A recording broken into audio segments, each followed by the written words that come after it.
The morning sun had barely touched the horizon when Margaret and Henry Miller pulled their old pickup truck into the circular driveway of the Grand Heritage Hotel. The building stood tall and proud with its limestone facade gleaming in the early light and brass fixtures polished to a mirror shine. Margaret clutched her worn handbag a little tighter as she looked up at the impressive structure. They had been driving for nearly 6 hours and the weariness showed in the lines around their eyes and the way Henry's shoulders slumped forward as he turned off the engine. They had come to the city for their granddaughter's college graduation ceremony scheduled for the next morning. It was meant to be a joyous occasion, but the journey had taken longer than expected. A detour due to road construction had added 2 extra hours to their trip and now it was nearly midnight. Every hotel they had passed along the highway had displayed the dreaded, "No vacancy" sign glowing red in the darkness. Henry helped Margaret out of the truck and they made their way slowly up the wide stone steps. Their clothes were simple and practical. Henry wore his cleanest pair of denim overalls over a flannel shirt and Margaret had on a floral dress she had sewn herself decades ago. Their shoes were comfortable but clearly well worn from years of honest work on their small farm 2 states away. The lobby took Margaret's breath away. Crystal chandeliers hung from the ceiling casting warm light across marble floors that reflected like still water. Elegant furniture upholstered in rich fabrics was arranged in intimate seating areas. Fresh flowers in tall vases perfumed the air with the scent of roses and lilies. A grand piano sat silent in one corner and oil paintings in gilded frames adorned the walls. Behind the reception desk stood 3 young women in crisp uniforms speaking quietly among themselves. They looked up as Henry and Margaret approached and Margaret noticed the way their expressions changed. The smiles that had been on their faces moments before faded into something else. Something that made Margaret's heart sink a little. Before Henry could speak, a man emerged from an office behind the desk.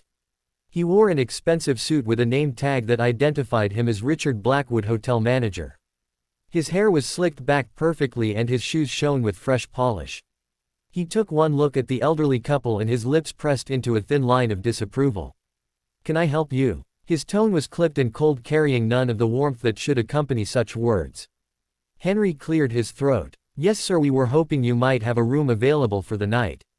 We've been driving for hours and everywhere else is full up. Our granddaughter is graduating tomorrow morning and we just need a place to rest our heads for one night." Richard Blackwood looked them up and down, slowly taking in every detail of their appearance. His gaze lingered on Henry's overalls, on the small tear in Margaret's dress, on their weathered faces and calloused hands. When he finally spoke, his voice dripped with condescension. "I'm afraid this establishment caters to a certain caliber of clientele. Our rooms start at $400 per night and I suspect that's well beyond your means." He said the words loudly enough that other guests in the lobby turned to look. "Perhaps you would be more comfortable at one of the budget motels on the outskirts of town.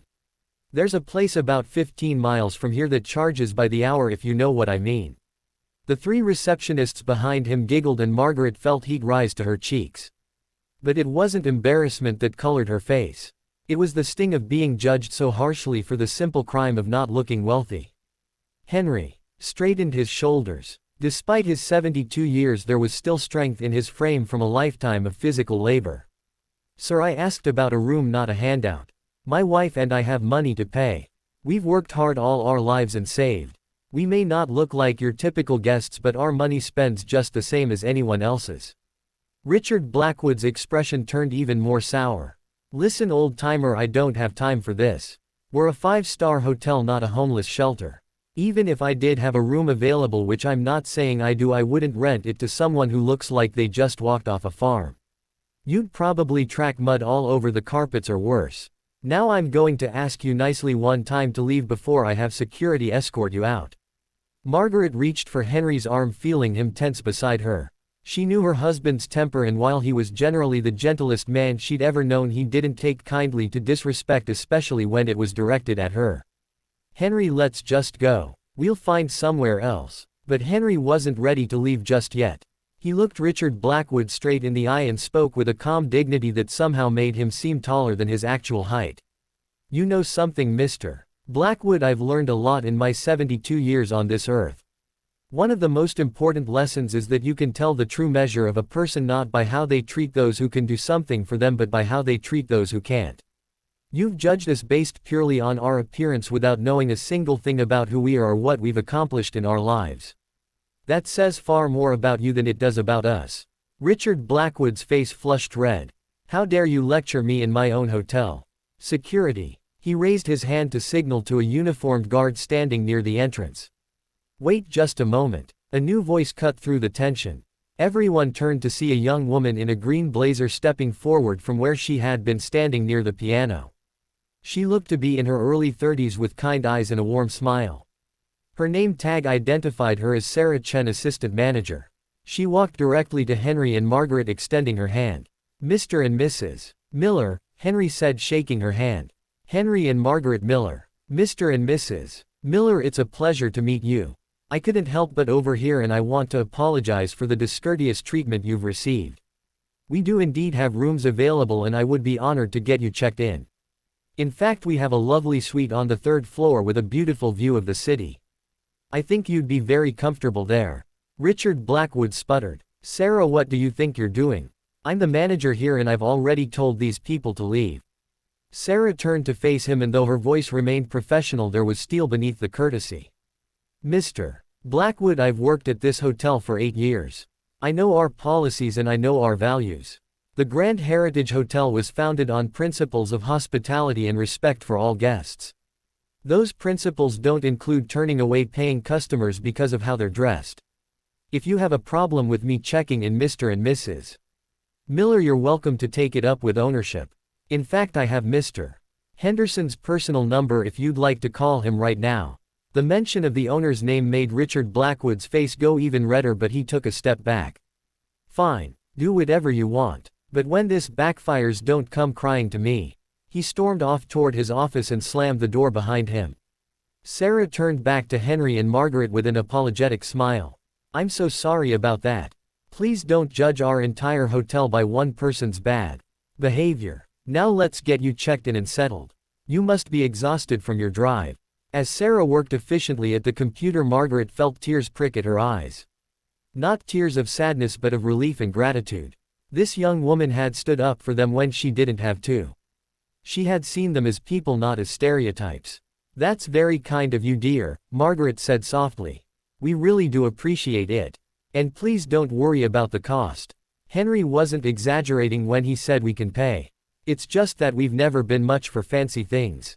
We prefer to spend our money on family and experiences rather than expensive clothes." Sarah's smile widened. "Mrs. Miller, those sound like exactly the right priorities to me. Now, the suite I mentioned is normally $600 per night, but I'm going to give you our senior discount, which brings it down to $450. Will that work for you?" Henry nodded, pulling out his wallet.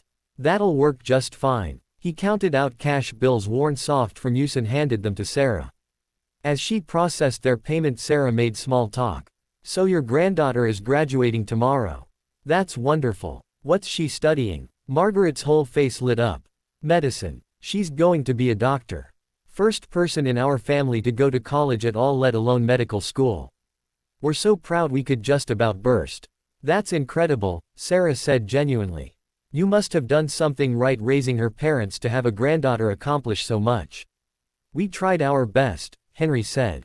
"We couldn't give our kids much in terms of material things, but we gave them love and taught them the value of hard work and education. Looks like those lessons stuck." Sarah handed them their room keys along with vouchers for complimentary breakfast. "Here you are. 3rd floor, room 312. The elevators are just past that column. Is there anything else I can help you with? Do you need help with luggage?" "Just one small bag in the truck," Henry said. "I can manage it. Thank you again, young lady. You've restored an old man's faith in humanity." "It was my pleasure, Mr. Miller. Truly. Have a wonderful night and congratulations again on your granddaughter's graduation." As Henry and Margaret made their way to the elevator, Margaret noticed several other guests watching them with curious expressions. She held her head high. They had every right to be there just as much as anyone else. The suite took Margaret's breath away for the second time that night. It was larger than their entire living room and kitchen back home. The bed looked like something from a magazine with its plush pillows and pristine white linens. Through the window they could see the city lights twinkling like earthbound stars. Henry set their small overnight bag on the luggage rack and turned to his wife. "Well, Maggie, we made it." Margaret sat on the edge of the bed testing its softness. "That we did. Though for a minute there I wasn't sure we would. That manager was something else, wasn't he?"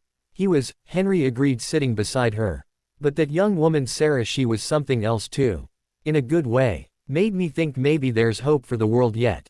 They got ready for bed, moving through the familiar routine they'd performed together for nearly 50 years. As they lay in the darkness, Margaret reached for Henry's hand. "Do you remember when we first got married?" she asked. "We had nothing. That tiny apartment with the bathroom down the hall and the radiator that clanked all night." Henry chuckled. "I remember. We were so poor we had to decide whether to buy groceries or pay the electric bill. But I don't recall us being unhappy." "No," Margaret agreed. "We weren't unhappy at all. We had each other and that was enough." Still is," Henry echoed, squeezing her hand. The next morning they woke early and dressed in their best clothes.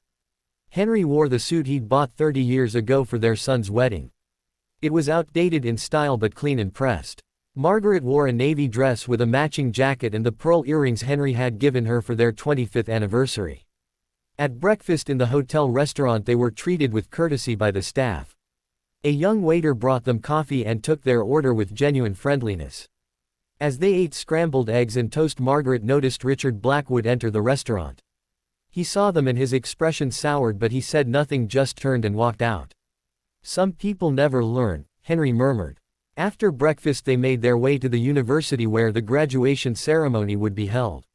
The auditorium was enormous and filling quickly with proud families. They found seats near the middle and waited as the rows filled around them. When the graduates began to file in wearing their black robes and mortarboards, Margaret gripped Henry's hand tightly. She scanned the sea of young faces, looking for the one she knew as well as her own. Then she saw her, Emma Miller, walking with her head high and a smile bright enough to light up the entire room. Emma had gotten her height from Henry's side of the family and her determination from Margaret's. She'd worked 3 jobs to put herself through college and medical school, taking every scholarship she could find and studying late into the night. Now here she was about to receive her doctorate degree. When Emma's name was called and she walked across the stage to accept her diploma, both Henry and Margaret had tears streaming down their faces. Around them other families applauded for their own graduates, but in that moment it felt like the entire auditorium was celebrating Emma. After the ceremony they waited in the designated meeting area.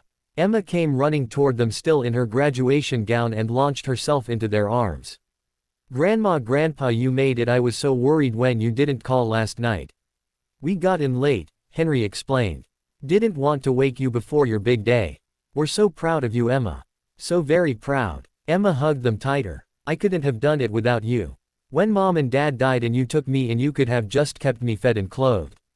But you did so much more. You showed me that where you come from doesn't determine where you can go. You taught me that hard work and integrity matter more than anything else. You did all the hard work yourself, sweetheart," Margaret said. "We just loved you." "That's everything though," Emma said.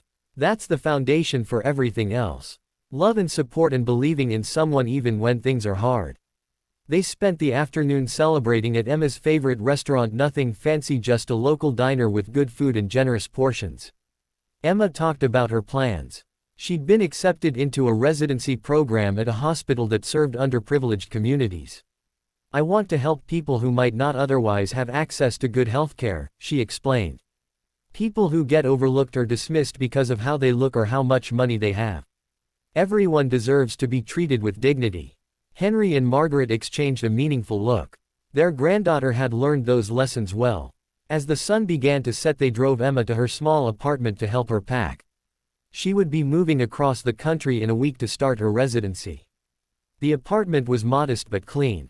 Emma had never asked them for money beyond what they'd given her for emergencies. She'd been determined to make her own way. "You know," Emma said as she folded clothes into a suitcase. "I used to be embarrassed when I was younger. When the other kids talked about their parents' fancy jobs and big houses, I'd feel ashamed that my grandparents were farmers. I thought we were poor." "Well, we never had much money," Margaret said gently. "But we were never poor," Emma continued. "Not in any way that matters.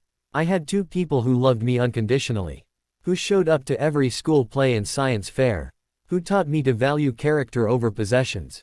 That's not poverty. That's wealth beyond measure. And I'm sorry it took me so long to understand that. Oh honey, Margaret said, pulling Emma into a hug. You don't have anything to apologize for. You were a child figuring out the world. We understood. That evening, as Henry and Margaret drove back to the Grand Heritage Hotel to collect their things before starting the long drive home, they felt a deep sense of contentment. They'd raised a good son who had married a good woman, and together they'd given the world Emma. That was a legacy worth more than any fortune. When they walked through the hotel lobby, they were surprised to see Sarah Chen waiting near the front desk. She smiled and walked over to them. Mr. and Mrs. Miller, I'm glad I caught you. I wanted to say goodbye properly and to give you something. She handed them an envelope. Inside is a voucher for a complimentary weekend stay at any time you'd like to visit your granddaughter. I spoke with the owner, Mr. Henderson, and told him about what happened last night. He was appalled by Mr. Blackwood's behavior and wanted to make amends. That's very generous, Henry said, but not necessary. You already made everything right. I insist, Sarah said. And there's something else you should know. Mr. Blackwood is no longer employed here. Mr. Henderson felt that someone who judges people so harshly and treats them with such contempt doesn't represent the values of this hotel. I've been promoted to general manager. Congratulations, Margaret said warmly. You'll be wonderful in that role. You have a kind heart, and that's the most important qualification of all. Sarah's eyes grew bright with emotion. Thank you. That means more to me than you know. You see, my own grandparents were immigrants. They came to this country with nothing and worked incredibly hard to build a life. They were often looked down upon because of their accents and their clothes. But they were the finest people I've ever known. When I saw how Mr. Blackwood treated you, it reminded me of the stories they used to tell. I couldn't let that stand. Not in a place where I work. Henry extended his hand. Your grandparents raised a good granddaughter. They'd be proud of you. Sarah shook his hand, then impulsively hugged both of them. Travel safely. And please do come back to visit. As they drove away from the city, Margaret looked out at the darkening sky. You know, Henry, life is funny. We came here expecting to just celebrate Emma's graduation. But we got so much more than that. We got a reminder that kindness still exists. That standing up for what's right matters. That there are still good people in the world. Like that young Sarah, Henry agreed. She saw us as people, not as stereotypes. That's rare. Not as rare as you might think, Margaret said. For every person like that awful manager, there are a dozen like Sarah. We just have to remember to look for them. They drove in comfortable silence for a while, watching as the city lights faded behind them and the countryside opened up before them. Eventually they'd return to their small farm with its modest house and well-worn furniture. They'd return to their simple life of early mornings and honest work. But they'd carry with them the memory of this weekend. The pride of watching their granddaughter achieve her dreams. The reminder that dignity and respect should be given freely regardless of someone's appearance or station in life. And most importantly, the reaffirmation that the values they'd lived by and passed down through their family were the right ones after all. As Margaret began to doze off in the passenger seat, Henry reached over and gently squeezed her hand. After 50 years of marriage, he knew that they'd made the right choices. Not the easy choices always, but the right ones. They'd chosen love over money. They'd chosen integrity over convenience. They'd chosen kindness over judgment. And in doing so, they'd created a legacy that would continue long after they were gone. Emma would carry those values forward, treating her patients with dignity and compassion. And perhaps someday she'd have children of her own who would learn the same lessons. That was true wealth. That was what mattered. And as Henry Miller drove his old pickup truck through the night heading home, he felt richer than any man had a right to feel.